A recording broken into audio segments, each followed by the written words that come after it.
तो अब हम पढ़ेंगे कंडीशन फॉर मैक्सिमम एफिशिएंसी, कि हम चाहते हैं कि हमारी एफिशिएंसी क्या आए, ज़्यादा से ज़्यादा ही आए, कम ना आए। ओके, तो इसके लिए हमारे पास प्रॉपर डेरिवेशन है, कई बार ये डेरिवेशन पूछ लेते हैं पेपर में। अब मैक्सिमम एफिशिएंसी के लिए हमें क्या पता होना चाहिए, एफिशिएंसी का फॉर्मूला पता होना चाहिए। क्या फॉर्मूला होता है एफिशिएंसी का, that is V2 I2 cos phi 2 divided by V2 I2 cos phi 2 plus PI plus I2 square R, यही होता है। I2 स्क्वेयर R मतलब मैंने बेसिकली कॉपर लॉसेस के लिए लिख दिया। ठीक है, अब मैं यहाँ पे पूरी इक्वेशन को डिराइव करने के लिए मैं क्या कर रही हूँ, इस पूरी इक्वेशन को I2 से डिवाइड कर रही हूँ। न्यूमरेटर में भी मैं I2 से एक्स नहीं लेंगे, ये हम कंडीशन निकाल रहे हैं मैक्सिमम एफिशिएंसी की, तो लोड हम 1 कंसिडर करेंगे। ठीक है, कि लोड हम क्या कंसिडर कर रहे हैं इस कंडीशन के लिए, कि लोड हमारे पास 1 है। ओके, तो ये कितना हो जाएगा, इसको भी हम I2 से डिवाइड कर दें। अगर हमने न्यूमरेटर में डिवाइड करा तो डिनोमिनेटर में भी हमें डिवाइड करना पड़ेगा। तो हमारे पास न्यूमरेटर में क्या हो जाएगा, I2 से I2 कैंसिल, क्या बचा V2 cos phi 2 divided by, यहाँ पे भी I2 से I2 कैंसिल हो जाएगा, तो ये V2 cos phi 2 plus PI divided by I2, और यहाँ पे I2 का स्क्वायर था तो एक I2 कट गया, तो क्या बचा हमारे पास I2 मल्टीप्लाइड बाय R। अब देखो, तुमने कभी मैक्सिमा और मिनिमा 12th क्लास में पढ़ा होगा, कि अगर हमें किसी भी चीज़ को मैक्सिमा करना होता है, ठीक है, किसी भी चीज़ को मैक्सिमम करना होता है, तो उसको डेरिवेटिव लेके उसको ज़ीरो के इक्वल पुट कर देते थे, करते थे ना। मैक्सिमा पढ़ा था तुमने मैथ्स में, कि किसी भी चीज़ को मैक्सिमम करना है तो उसका डिफरेंशिएशन लो और उसको ज़ीरो के इक्वल पुट कर दो। तो इसी तरह अब हम यहाँ पे करेंगे। मैंने एफिशिएंसी का डिफरेंशिएशन ले लिया, किसके विद रिस्पेक्ट में, I2 के विद रिस्पेक्ट में। ठीक है, I2 के रिस्पेक्ट में, और वो किसके इक्वल होगा, हमारे पास ज़ीरो के इक्वल होगा। अब मुझे क्या लेना है, अगर मैं लेफ्ट हैंड साइड पे डिफरेंशिएशन ले रही हूँ तो मुझे राइट हैंड साइड पे भी डिफरेंशिएशन लेना होगा, राइट। अब V2 I2 cos phi 2, ये क्या है तुम्हारे पास, कांस्टेंट है, तो इसका डिफरेंशिएशन कितना हो जाएगा, ज़ीरो, ये भी ज़ीरो। ठीक है, अब हमारे पास क्या है, इसको मैं पूरा सॉल्व कर लेती हूँ। I2 है तो I2 का डिफरेंशिएशन जैसे हम लेते थे 2x, 2x का डिफरेंशिएशन कितना होता था 2, तो I2 के रिस्पेक्ट में कर रहे हैं तो I2 वेरिएबल हो गया और R क्या हो गया, कांस्टेंट हो गया, तो इसका डिफरेंशिएशन सिर्फ कितना आएगा, R आएगा। ठीक है, अब बचा हमारे पास PI divided by I2, right, PI divided by I2। इसका डिफरेंशिएशन लेंगे तो हमारे पास क्या आ जाएगा, इसका तुम्हें पूरा प्रॉपर U बाय V के अकॉर्डिंग लेना पड़ेगा। तो मैं पूरा डिफरेंशिएशन नहीं ले रही, मैं जस्ट तुम्हें बता रही हूँ कि पूरा सॉल्व करके तुम्हारे पास एक इक्वेशन आ जाएगी, that is I2 square R is equal to PI।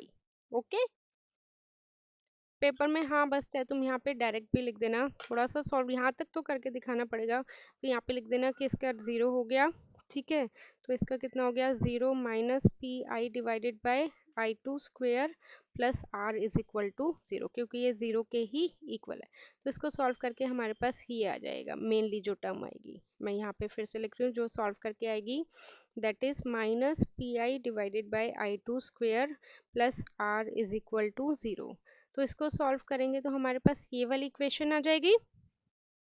बोलो, एलसीएम ले लिया मैंने I2 स्क्वायर का, और फिर I2 स्क्वायर उधर चला गया तो ज़ीरो से मल्टीप्लाई होके ज़ीरो ही हो गया, तो फिर अल्टीमेटली मेरे पास ये कंडीशन आ गई कि अगर हम चाहते हैं कि मैक्सिमम एफिशिएंसी हो तो मेरे पास I2 स्क्वायर R, ये कौन से लॉसेस होते हैं, कॉपर लॉसेस, और ये क्या है हमारे पास, आयरन लॉसेस। तो हमारे पास अगर मैं चाहती हूँ कि मैक्सिमम एफिशिएंसी हो तो आयरन लॉसेस और कॉपर लॉसेस हमेशा एक दूसरे के क्या होने चाहिए, इक्वल ही होने चाहिए। ठीक है, तो ये कंडीशन आ गई हमारे पास, आयरन लॉसेस और कॉपर लॉसेस हमेशा इक्वल करना, तो तुम्हारे पास एफिशिएंसी मैक्सिमम होगी।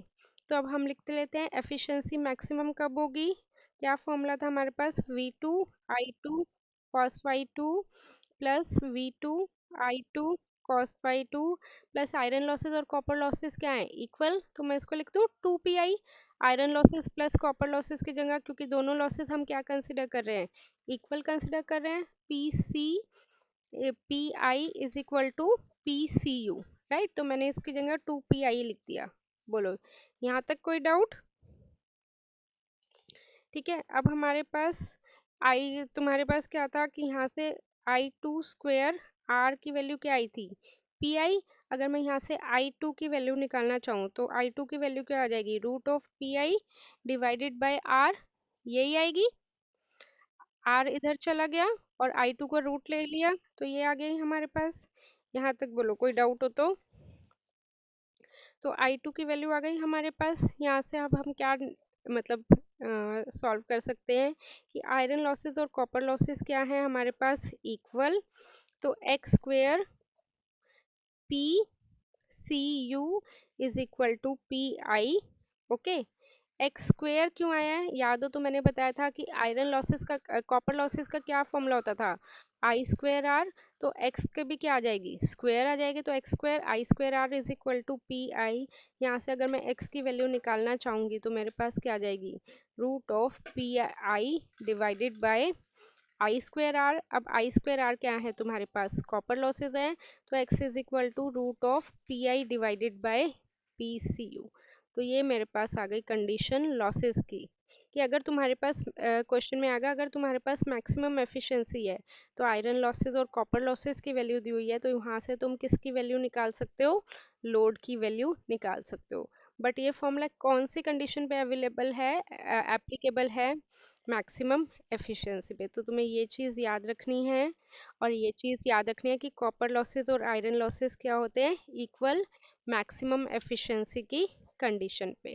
ठीक है, और यहाँ पे हमारे पास एक और फॉर्मूला डिराइव होके आता है कि अगर तुम्हारे पास आउटपुट केवीए तुम्हें निकालना है, आउटपुट केवीए मतलब जो आउटपुट पावर था, तो वो कितना हो जाएगा, वो हम कैसे लेते थे, x इंटू V2I2 cos φ2 लेते थे, यही लेते थे ना। तो x into V2I2 cos φ2, x क्या हो गया अब हमारे पास मैक्सिमम एफिशिएंसी की केस में, √of PI divided by PCU। Okay, multiplied by V2I2 cos φ, या फिर लिख लो फुल लोड KVA। तो हमारे पास क्या फॉर्मूला आ गया, आउटपुट KVA का, आउटपुट KVA बोल लो या फिर आउटपुट पावर बोल लो, एक ही बात है, कंफ्यूज मत होना। तो आउटपुट पावर का हमारे पास क्या फॉर्मूला आ गया, √of PI divided by PCU multiplied by full load KVA। Okay, ये डिवीजन में नहीं है, कभी तुम्हें लगा डिवीजन में है, ये और है, आउटपुट पावर बोल लो या आउटपुट KVA। तो हमारे पास आ गया √of PI divided by PCU, ये पूरे में रूट है, multiplied by the full load KVA। Full load KVA वही जो तुम V2I2 निकालते थे। ठीक है, क्लियर है, this is the condition for maximum efficiency.